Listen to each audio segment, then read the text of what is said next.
Salve, salve galera, aqui é o professor André Panza com mais um vídeo para o canal Enem e Outras Histórias. Vamos de parte 3 sobre os totalitarismos. E hoje a gente começa falando sobre a Alemanha nazista, tá certo? O que levou a Alemanha a esse estado essa situação, né, de desenvolvimento de um estado totalitário? Bom, a primeira coisa que a gente tem que entender é que a Alemanha, como a gente acabou de falar nos vídeos da Primeira Guerra Mundial, a Alemanha ela sai da Primeira Guerra Mundial como a grande culpada da guerra, né? Da Grande Guerra. E num tratado extremamente desproporcional, né? Na verdade, a guerra acontece e a culpa não é somente da Alemanha, né? Você tem uma corrida armamentista muito forte entre os países. Eu vou deixar aqui no card desse vídeo os últimos vídeos, o último vídeo que eu falo sobre análise de imagens da Primeira Guerra Mundial. E a Alemanha a ela vai ser imposto, né, uma série de cláusulas no Tratado de Versalhes que vai acabar com a economia da Alemanha, tá certo? Bom, uma dessas cláusulas, duas cláusulas importantes. A primeira, eles tinham que pagar 6,6 bilhões de libras em reparações de guerra, tá certo? Eles só começam a pagar a primeira parcela em 1921. E em 22, eles dizem que não tem dinheiro para bancar, tá certo? Em 22 não tem dinheiro para bancar, e aí França e Inglaterra, França, Bélgica, eles vão mandar tropas, principalmente a França, vai mandar tropas para a área do Ruhr, que é a área industrial da Alemanha, que é a área que vai bancar, né, o totalitarismo. Então essa área vai ser ocupada por franceses, né, por tropas franceses, e vai haver uma resistência por conta da população dessa região, não para não trabalhar para os franceses, né? Porque a ideia da França chegando lá era conseguir reaver os impostos que deviam ser pagos à França, né, pela Alemanha. Bom, isso vai fazer com que a Alemanha perca em economia, né, em material, em capital, porque ela não vai mais produzir produtos industrializados, né?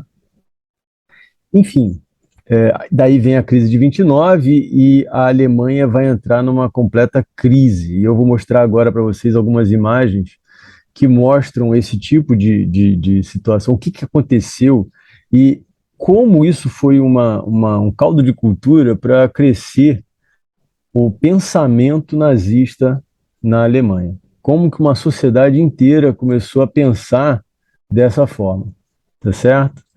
Vamos lá. Bom, o primeiro slide que eu mostro a vocês é um slide que foi... Opa, foi mal. O primeiro slide que eu mostro a vocês foi um slide, uma imagem que correu os jornais da Alemanha, que é uma mãe com duas crianças, vocês repararam, tem uma criança aqui no chão e uma magra, né, desnutrida na mesa. E aí é um cartoon, né, de 1919, né, um desenho de 19 publicado em jornais alemães, e a mãe, né, diz para as crianças famintas, né, quando nós pagarmos 100 bilhões de marcos, aí talvez eu possa ter alguma coisa para dar a vocês de comer. Então, fazia parte da crítica, isso que está aqui, fazia parte da crítica a uma das cláusulas do Tratado de Versalhes. A outra cláusula importante do tratado era limitando as forças armadas, né, principalmente o exército, em 100 mil homens, certo? E aí a Alemanha não tem como resistir à invasão entre aspas, né, de franceses e belgas na região do Ruhr, porque ela não tinha força para isso. E, e aí, enfim, vai perder o espaço e a produção nesse momento. Bom, e essa imagem que nós temos aqui, ela vai gerar uma insatisfação, né? Porque era uma realidade alemã naquele momento, nesse período pós Primeira Guerra Mundial, tá certo?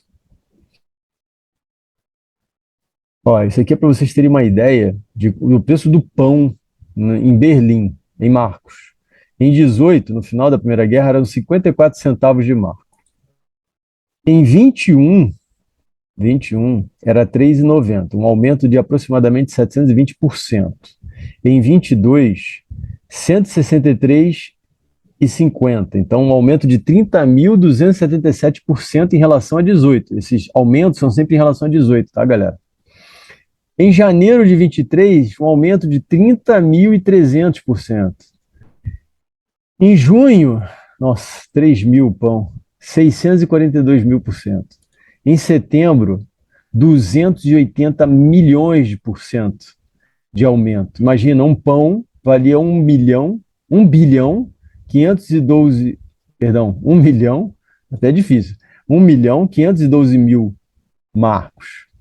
E em novembro, é o ápice da crise, um pão, ele equivalia a 1.000, 1 milhão, bilhão, 201 bilhões de marcos, tá certo? Um aumento de 1.000, 1 milhão, bilhão, de 37 trilhões de por cento, tá certo? É um negócio fabuloso, assim, um negócio absurdo. Vou mostrar umas fotos para vocês de situações do dia a dia dos alemães em que o dinheiro ele perdeu completamente o valor, tá certo? Olha só, um pão aqui nesse 460 bilhões, um pão. Aqui eu tenho bilhão de marco, né? 1 bilhão de marco. Aqui é um pão, é uma nota, e as notas eram assim, sabe? Isso aqui, ó, essa foto que vocês estão vendo aqui, são senhores com carrinho, puxando um carrinho à mão. Isso aqui são pilhas de dinheiro para pagar funcionário de empresa, tá certo? Isso daqui, olha só, o dinheiro, você era tanto dinheiro, mas tanto dinheiro que você não conseguia contar. Era muita nota. Então, pesava-se.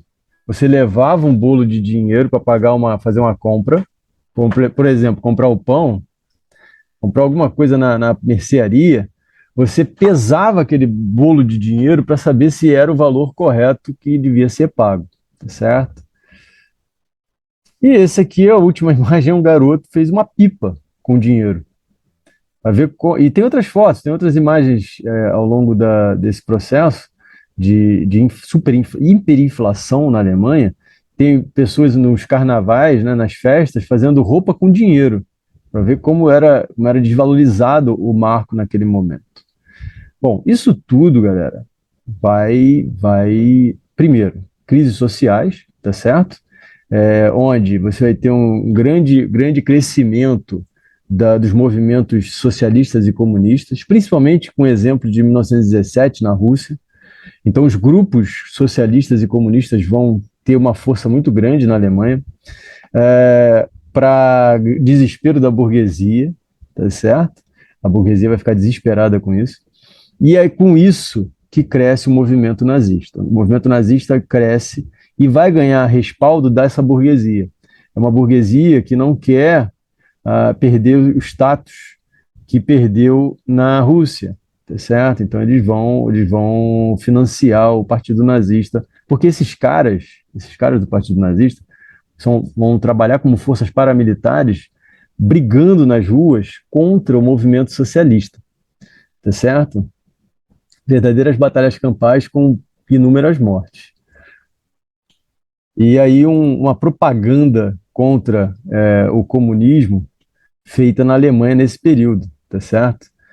No final da Primeira Guerra Mundial e meados do período entre guerras, né? Então aqui, ó, eu tenho bolchevismos, né? O bolchevismo, né? Então eu tenho uma criatura, e aí lembra do vídeo que a gente falou sobre Primeira Guerra Mundial, análise de imagens?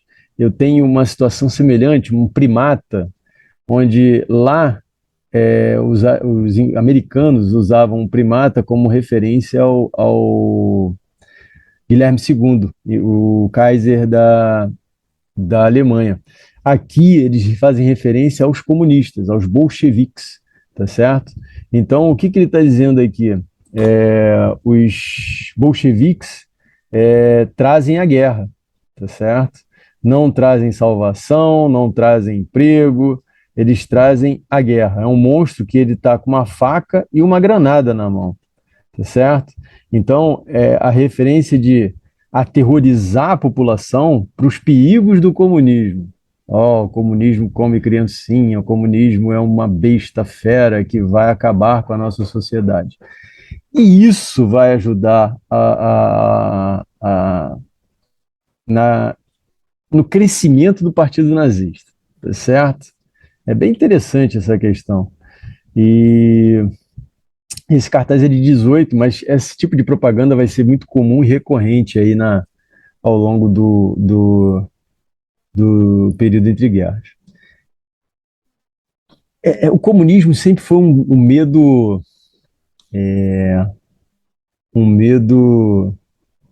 que está lá guardado e que vira e mexe, alguém quando quer galgar algum ponto no poder, ele joga isso como sendo um grande fantasma, tá certo? E a gente sabe o que está acontecendo hoje no Brasil, ok? Então é o comunismo, mudar a bandeira, mudar o nome do país, mudar as coisas, as aberrações que a gente vê por aí. Bom, galera, esse foi mais um vídeo para o canal. Próximo canal a gente vai continuar falando sobre a Alemanha, o crescimento do movimento nazista na Alemanha, de como a burguesia participou desse processo, grandes industriais participaram desse processo. Tá certo?